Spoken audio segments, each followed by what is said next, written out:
Hi.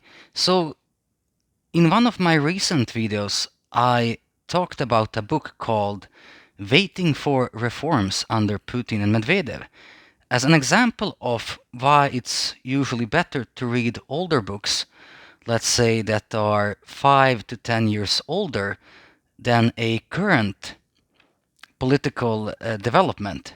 So in this case, it's about the current situation of, between Russia and Ukraine and the Russian aggression against Ukraine and the war that's taking place there.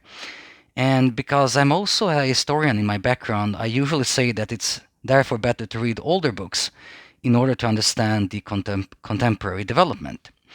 Now, in this case, I want to present a book that has a very interesting name. It's actually called Russia First. And yeah, I know it maybe sound funny, but the book actually was published in 1997. So this means that was, almost like 20 years before Donald Trump came to power as a president of the United States. And the book here is written by a former, I think, Labour politician in the United Kingdom called Peter Truscott. And to be honest, I know that the author of the book has a, let's say, controversial background, so I don't want to go too much into that. You can look it up for yourself. But I think that the book itself, like if you look on the content, the text, what's written, is still very interesting.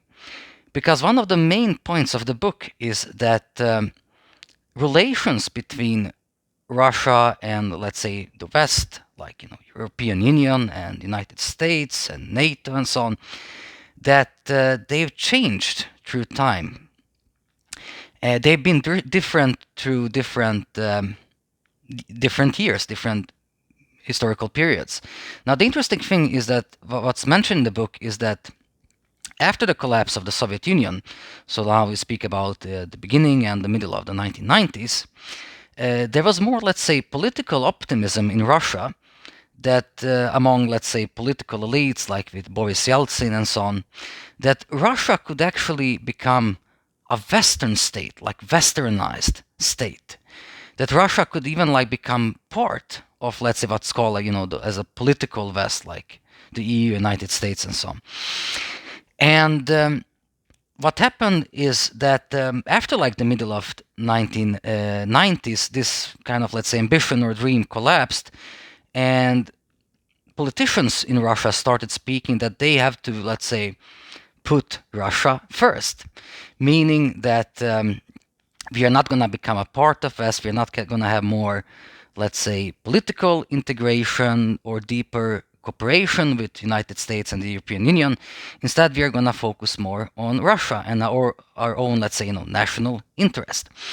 So if you want to understand the current situation as in Ukraine and Belarus and even Kazakhstan, this book can provide you with some insights because it tells you that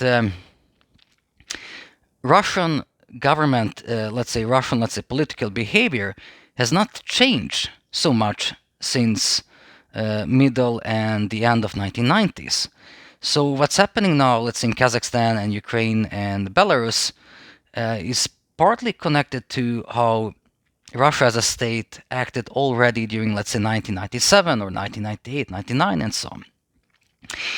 And you will also find here some very interesting information, for example, that already, let's say, in the middle of the 90s, there was this, nationalist idea of Crimea becoming part of Russia, supported by many Russians living in Crimea, and also supported by different political parties and politicians in Russia, even like communists and conservatives, so to say. And the interesting case here is that since Ukrainian government supported the Russian government regarding Chechnya, so the Russian government also kind of supported the territorial integrity of Ukraine at that time.